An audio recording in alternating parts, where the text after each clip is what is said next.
Hello and welcome back to my channel, or welcome if this is your first time here. My name is Sandra, and on this channel I talk about healing in your 20s, healing the fearful avoidant attachment style, healing through inner work and self-discovery. And today's topic, I wanted to talk about some signs of what having a fearful avoidant attachment style actually looks like. So I didn't actually number them because I'm just gonna go with the flow here and see what comes up. There are so many signs, but I'm gonna go based off my experience and what I've experienced from having had this attachment style in the past. So one of the first signs that you have this attachment style, the fearful avoidant, is that you feel more attracted to people when they are withdrawing from you. When you lose that connection with them, you feel that you want to go closer towards them. And when they are more connecting with you and their intimate moments, you literally get the ick and you just want to run away. And this happens because you have a mix of both the anxious and the avoidant attachment styles. You are craving that intimacy and that connection, but the avoidant part of you, because maybe your parents weren't that consistent with you, consistent with the way that they showed up, whenever you experience that, you're so afraid of it. Whenever you experience that intimacy, that connection, you're so afraid of it because in the past it didn't last. It wasn't really something that was a part of your norm. You just didn't feel safe consistently with your primary caregiver. It was maybe they're connecting with you one moment and then one moment they're going crazy and disconnecting from you and acting in a hostile manner. So you don't feel that you can actually trust that intimacy and connection that you feel in the moment, even though it's not even with the same person. And the second sign is that maybe you have a very low self-worth.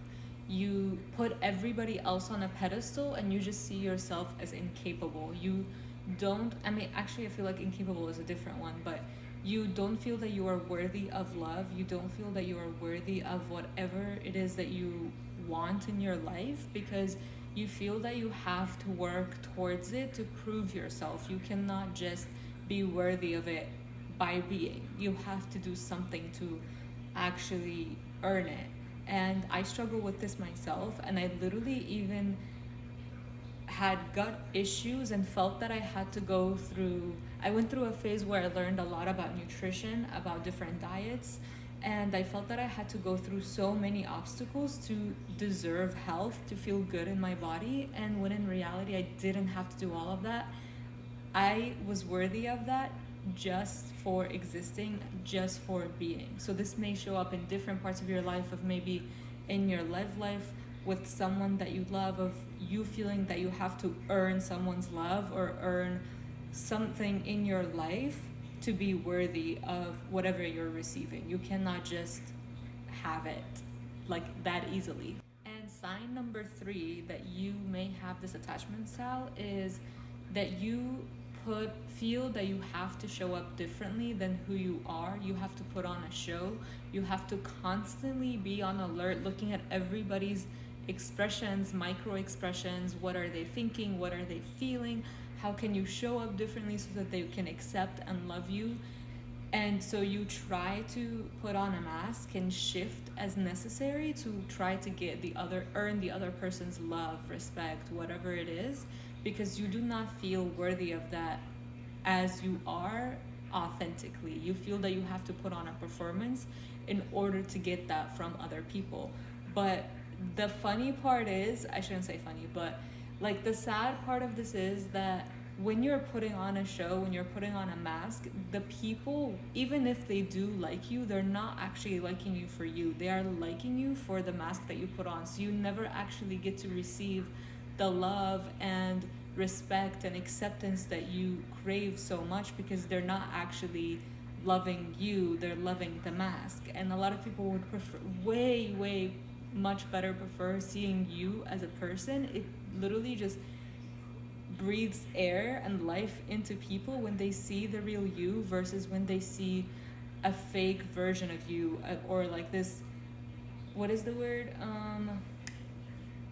like a, I want to say manicured, but I don't even know if that's the word, like a really fake version of you that doesn't really serve you or anyone else. Nobody really wants to see more of that. There are so many people who are afraid to put themselves out there and afraid to share their true light. And when you show up authentically as you are, regardless of how you're feeling, you just, people are drawn to you. And the fourth sign that you may have this attachment style is that you believe that you're a bad person. You feel that you hurt other people and everything you do is just bad.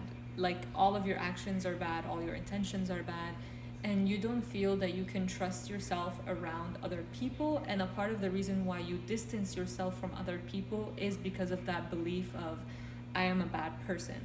When in reality, we are all good people. Like, I personally believe that we are all innately good, but the experiences that we go throughout in life, especially something as the having an attachment style like this, which develops so early on in life, from when you're born to 3 years old, that literally shapes the way you view the world and the way you view people and the way you view yourself and love.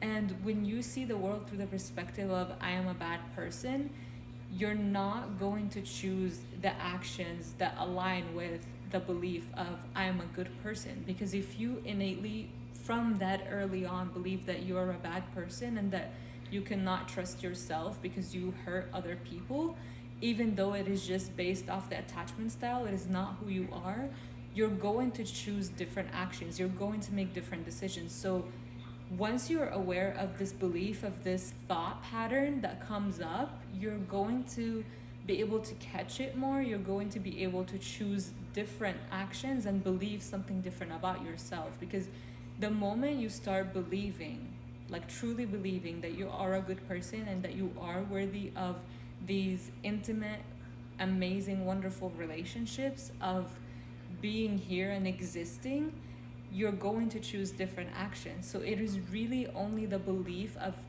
feeling that you are a bad person that makes you choose certain choices.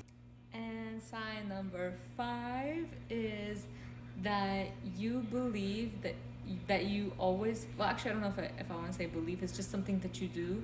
You're always on high alert. You're looking, I already mentioned this in the past point, but you're always looking at people's expressions and you're looking out for signs of danger. You're looking out for ways on how to respond to other people's micro expressions so that you can always ensure that you are safe. You can always ensure that nothing can go wrong. You're always trying to be in control of the situation by being on high alert, like always being turned on. You can never just relax. You can never just be, because there's always some kind of danger in your head that you think exists. So you have to always be on to try to protect yourself.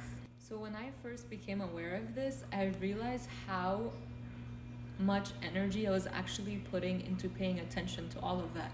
And I realized why I never really wanted to be around people, because if I am using so much energy to be around other people, to put on a show, to stay on high alert, to try to like read everybody's micro expression and try to see how I should react to them, how I should speak to them, what I should mention in front of them, what I should keep hidden away, I realized that was taking so much freaking energy that I didn't want to be around people because of this. And the more I learned to like calm that voice in my head and heal this attachment style, the more I just naturally enjoyed being around other people. I didn't feel that I had to work so hard and use so much of my energy to be around other people. So there are a few more signs, but I want to discuss these further in another video. But I want you to know that if you resonated with any of these signs, if you've noticed these patterns in yourself, you are not alone and you can heal this. I really didn't realize how much this attachment style had affected my life, and how no matter how much inner work I did, and no matter how much healing I did, and all the books, all the podcasts, all the courses that I took, I wasn't able to just go to the next level because I didn't realize that this attachment style had such a hold on me. And just knowing the patterns alone helped me understand myself better, understand that all of these things showing up are not who I am. I don't have to believe that I am a bad person. I don't have to kind of feed into certain things that come up with this attachment style. Knowing the patterns and knowing all of this is literally half the work, so that you are able to heal and know that this is not you, this is not who you are. This is just the way that you learn to cope with whatever came up in your childhood, with the environment and the parents that you were given. It is not really their fault either. That is just what they were taught as well, and they did the best that they knew how. And just learning about this and learning about the patterns and learning more about yourself is really, really going to help you do most of the work and help you heal.